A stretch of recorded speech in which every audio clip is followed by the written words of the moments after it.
बिस्मिल्लाहिर्रहमानिर्रहीम। एर्तुगरुल गाज़ी ड्रामे में दिखाई जाने वाले इब्नुल अरबी कौन है? दोस्तों, आज हम जानेंगे एर्तुगरुल गाज़ी में दिखाए गए मशहूर किरदार हज़रत इब्नुल अरबी के बारे में। आपको पता होगा, इंटरनेट पर, यूट्यूब पर, सब जगह एक सीरियल जिसका नाम एर्तुगरुल गाज़ी है।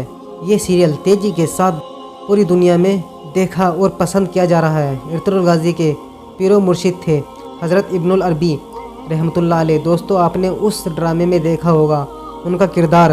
वैसे तो एर्तुगरुल गाज़ी ड्रामे में बहुत से अहम किरदार हैं, लेकिन आज हम हज़रत इब्नुल अरबी रहमतुल्लाह अलैह के बारे में जानेंगे। हज़रत इब्नुल अरबी रहमतुल्लाह अलैह का पूरा नाम शेख अकबर महिउद्दीन अबू बकर इब्ने अरबी रहमतुल्लाह अलैह है। आपकी पैदाइश 560 हिजरी 17 रमज़ान के पीर के दिन स्पेन के एक शहर जिसका नाम मर्सिया था वहाँ पर हुई। जब आप 8 साल के हुए तो इल्म हासिल करने के लिए आपको अशबेलिया भेजा गया, जहाँ आपने हदीस शरीफ और दीनी तालीम हासिल की। हज़रत इब्ने अरबी का असली नाम मोहम्मद था। आपका नसब हातिम ताई से मिलता है। आपके वालिद इसमें गिरामी हज़रत अली बिन मोहम्मद अल हातिमी था। हज़रत इब्नुल अरबी एक नेक बुजुर्ग थे।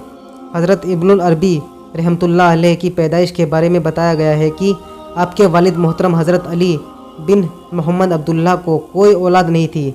आप हज़रत सैयदना गौसे पाक रहमतुल्लाह अलैह के ख़ास मुरीद थे। वो सैयदना गौसे पाक की बारगाह में हमेशा जाते और उनसे अपना हाल बयां करते हैं। एक दिन हज़रत अली बिन मोहम्मद अब्दुल्ला ने हुज़ूर गौसे पाक रहमतुल्लाह अलैह से अर्ज़ किया कि हुज़ूर, आप दुआ कर दीजिए, अल्लाह मुझे एक औलाद अता कर दे। हुज़ूर सैयदना गौसे पाक रहमतुल्लाह अलैह ने फरमाया, ए अब्दुल्ला, तुम्हारे नसीब में औलाद नहीं है। तुम अगर चाहो तो मेरी औलाद जो मेरे सलब में है उसे ले सकते हो। उसके बाद हज़रत सैयदना गौसे पाक रहमतुल्लाह अलैह ने हज़रत इब्नुल अरबी के वालिद के पुश्त से अपनी पुश्त मुबारक को लगाकर उन्हें अपने ख़ास इनाम से नवाजा और उनके 1 साल बाद हज़रत इब्नुल अरबी रहमतुल्लाह अलैह की पैदाइश हुई। स्पेन के शहर मर्सिया में पीर के दिन 17 रमज़ान 560 हिजरी के हज़रत इब्नुल अरबी रहमतुल्लाह अलैह इस दुनिया में तशरीफ़ लाए। कुछ वक्त के बाद इब्नुल अरबी रहमतुल्लाह अलैह के वालिद उन्हें गौसे पाक रहमतुल्लाह अलैह की बारगाह में लेकर हाजिर हुए। हुज़ूर सैयदना गौसे आज़म रहमतुल्लाह अलैह ने हज़रत इब्नुल अरबी को अपनी गोद में लिया और उन्हें अपनी फैज़ से मालामाल कर दिया। एक रिवायत के मुताबिक हुज़ूर सैयदना गौसे पाक रहमतुल्लाह अलैह ने ही आपका नाम रखा था।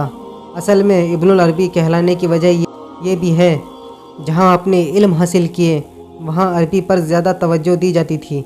हज़रत इब्नुल अरबी अपने इल्म की बदौलत एक तबीब भी थे। हर मर्ज़ का बेहतरीन इलाज जानते थे। हज़रत इब्नुल अरबी के पास उस वक्त बड़े बड़े बादशाह आते और अपनी परेशानियां बयान करते और आप उन्हें उस परेशानी से निजात भी दिला देते। अल्लाह ने आपको वो बुलंदी बख्शी जिसकी वजह से आप उस वक्त बेहतरीन आलिम और हाकिम थे।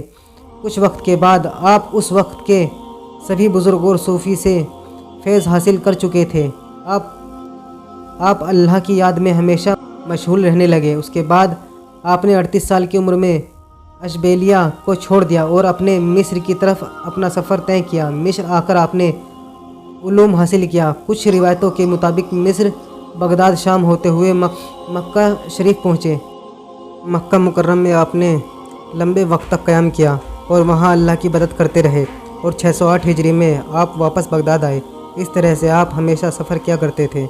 आप सफ़र में जहाँ जाते वहाँ लोगों को नेकी की राह पर चलने की नसीहत करते और उन्हें सही रास्ता दिखाते। आपके पास बड़ी तादाद में लोग तालीम हासिल करने आते। हज़रत इब्नुल अरबी खुश अखलाक बुज़ुर्ग थे। आपके पास उस वक्त बड़े बड़े सूफ़ी और औलिया अदब और इल्म हासिल करने आते थे। हज़रत इब्नुल अरबी की जितनी तारीफ़ की जाए इतनी कम है। आप इबादत, ज़ियारत और जुहद व तक़वा में बेमिसाल शख्सियत थे। आप हमेशा लोगों को नसीहत किया करते थे, उन्हें उनके असल मकसद की याद दिलाते थे कि अल्लाह ने तुम्हें दुनिया में अपनी इबादत और लोगों की भलाई के लिए भेजा है। उनकी बारगाह में जो भी आता है बुरे कामों से तौबा कर लेता है। आपने बहुत सी किताबें भी लिखी हैं। आपके अक़वाल और हिदायतें लोगों के लिए एक बेहतरीन तोहफ़ा है जिससे वो अपनी दुनिया और आखिरत संवार सकते हैं, क्योंकि आप शरीयत और तरीक़त के मुताबिक अपनी ज़िंदगी गुजारा करते थे। आपकी तस्वीर दुनिया की बहुत सी लाइब्रेरी में आज भी मौजूद है। हज़रत इब्नुल अरबी बड़े बड़े मसलों को आसानी से हल कर देते थे। 627 हिजरी का वाक़या हज़रत इब्नुल अरबी दमिश्क में मौजूद थे। आपने प्यारे आका मोहम्मद मुस्तफ़ा सल्लल्लाहु अलैहि वसल्लम की ज़ियारत की। अल्लाह के प्यारे नबी ने आपको बहुत से खूबियों से नवाजा।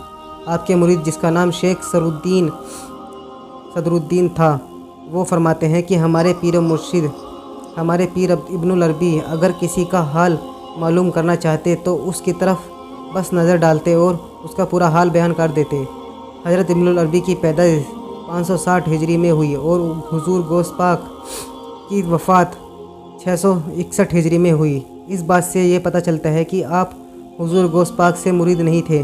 आपका सिलसिला नसब दो तरफ से है, एक हुजूर गौस पाक रहमतुल्लाह अलैह से और दूसरा हज़रत सैयदना अब्दुल फ़ातिह मोहम्मद कासिम रहमतुल्लाह अलैह से मिलता है।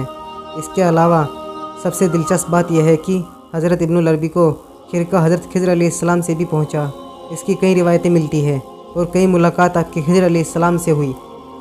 पहला खिरका आपको 601 हिजरी में हज़रत अबुल हसन बिन अब्दुल्लाह रहमतुल्लाह अलैह के दस्ते मुबारक से हासिल हुआ।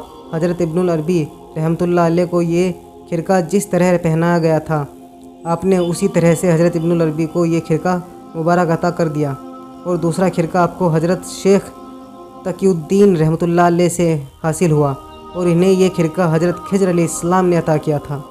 तीसरी और सबसे अहम वजह यह है कि आप पहले खिरके का ख्याल नहीं थे, लेकिन जब आपने हज़रत खिज़र अलैहिस्सलाम को मक्का शरीफ में दरवेशों की खिरका पोशी करते देखा, उसी वक्त हज़रत खिज़र अलैहिस्सलाम ने अपने मुबारक हाथों से फिर खिरका अता फरमाया। इसके बाद हज़रत इब्नुल अरबी रहमतुल्लाह अलैह ने अपने मुरीदों और खुलफा हज़रातों को खिरका शरीफ अता करना शुरू कर दिया। इसके अलावा और कई रिवायतें और वाक़यात हैं जिनमें आपकी और हज़रत खिज़र अलैहिस्सलाम की मुलाकात साबित होती है। हज़रत इब्नुल अरबी रहमतुल्लाह अलैह के बारे में ये बताना ज़रूरी है। हज़रत इब्न अरबी ख्वाबों की अहमियत पर ज़्यादा तवज्जो देते थे। आपके ख्वाब भी आम लोगों की तरह नहीं होते थे, जिसमें सिर्फ दुनिया की ही इजाज़त दी। एक बार हज़रत इब्नुल अरबी की हज़रत साहबुद्दीन सोहरवर्दी रहमतुल्लाह अलैह से मुलाकात हुई। दोनों हज़रत ने एक दूसरे को देखा लेकिन कुछ बातें नहीं की। इस मुलाकात के बारे में किसी ने हज़रत इब्नुल अरबी से पूछा कि हज़रत सोहरवर्दी के बारे में आप क्या राय रखते हैं। हज़रत इब्नुल अरबी ने कहा, साहबुद्दीन सोहरवर्दी ऐसे बुज़ुर्ग है जो सर से पाँव तक सुन्नत नबी में मशगूल है। किसी ने शेख साहबुद्दीन से इब्नुल अरबी रहमतुल्लाह अलैह के बारे में पूछा तो उन्होंने जवाब दिया कि इब्नुल अरबी हकीकत में समुंदर है। हज़रत इब्नुल अरबी रहमतुल्लाह अलैह को अल्लाह के प्यारे नबी मोहम्मद सल्लल्लाहु अलैहि वसल्लम से बेहद मोहब्बत थी। आप फरमाते हैं, ऐसी कोई हदीस नहीं बची जिसके बारे में मैंने अल्लाह के नबी की बारगाह में हाजिर होकर न पूछी हो। सुभान अल्लाह। इस बात से अंदाज़ा लगा सकते हैं कि हज़रत इब्नुल अरबी का कितना बुलंद मकाम और मर्तबा था। हज़रत इब्नुल अरबी ने फरमाया, मैं जो कुछ भी अपनी मजलिसों में बयां करता हूँ और जो कुछ भी लिखा है वो सब कुछ कुरान पाक से लिखा है, क्योंकि मुझे अल्लाह की तरफ से कुरान शरीफ के ख़जाने की चाबी अता हुई है। इस तरह एक बार उस वक्त के बादशाह ने किसी के बहकावे में आकर हज़रत इब्नुल अरबी को बुलवाया और कहा, मैं तुम्हें सूली पर चढ़ाऊँगा, तुम्हें कत्ल करूँगा। ये बात सुनकर हज़रत इब्नुल अरबी मुस्कुराए और फरमाने लगे, ये सर सूली पर नहीं चढ़ाया जा सकता। आपने फरमाया, अगर तुम मेरा सर काटोगे तो इस शहर में सभी के सर कटे हुए मिलेंगे। अगर तुम्हें यकीन नहीं होता तो मेरी एक उंगली की नाखून काट कर देखो। जब बादशाह ने आपकी नाखून काटी तो शहर के सभी लोगों के नाखून कटी हुई मिली। वो बादशाह डर गया और फ़ौरन उनसे माफ़ी मांग लिया। अल्लाह अकबर। दोस्तों, इस तरह आपने अपनी ज़िंदगी में बहुत सी करामातें दिखाई हैं और लोगों को गुमराही से बचाकर सही रास्ता दिखाया है। जो कोई भी अपनी ज़िंदगी अल्लाह की राह में डाल देता है, अल्लाह उसे इसी तरह से बुलंदी बख्शता है और उन्हें दुनिया का सबसे ताकतवर इंसान बना देता है। अल्लाह वालों की यही शान होती है कि वो अल्लाह की दी हुई ताकत से लोगों को सही रास्ता दिखाया करते हैं। दोस्तों, इस वक्त जो ड्रामा पूरी दुनिया में पसंद किया जा रहा है, जिसका नाम इर्तुगरुल गाज़ी है, जिसमें हज़रत इब्नुल अरबी का किरदार दिखाया गया है, जिससे देखकर कुछ लोगों ने इस किरदार के बारे में अपनी अलग अलग राय देना शुरू कर दी, लेकिन उन लोगों ने हज़रत इब्नुल अरबी रहमतुल्लाह अलैह के हिकायत या उनकी किताबें नहीं पढ़ी। आप एक सूफ़ी थे। उस वक्त के कई बड़े बड़े सूफ़ी दरवेशों ने आपसे तालीम हासिल किया है। آپ کے فیض سے لاکھوں کروڑوں لوگوں کی زندگی بدلی ہے۔ حضرت ابن العربی رحمۃ اللہ علیہ کے بعد واپس دمشق پہنچے اور لوگوں کو تعلیم دیتے آپ دمشق میں ہی انتقال فرما گئے۔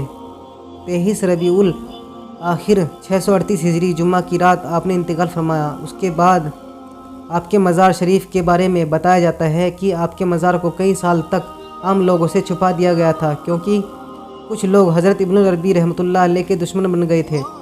صرف خاص لوگ جو آپ کے ساتھ رہا کرتے تھے انہیں مزار شریف کا پتہ معلوم تھا۔ پھر کئی سالوں بعد سلطان سلیم ملک نے آپ کا مزار خوبصورت طریقے سے تعمیر کروایا۔ آپ کا مزار دمشق کے ایک پہاڑ پر ہے۔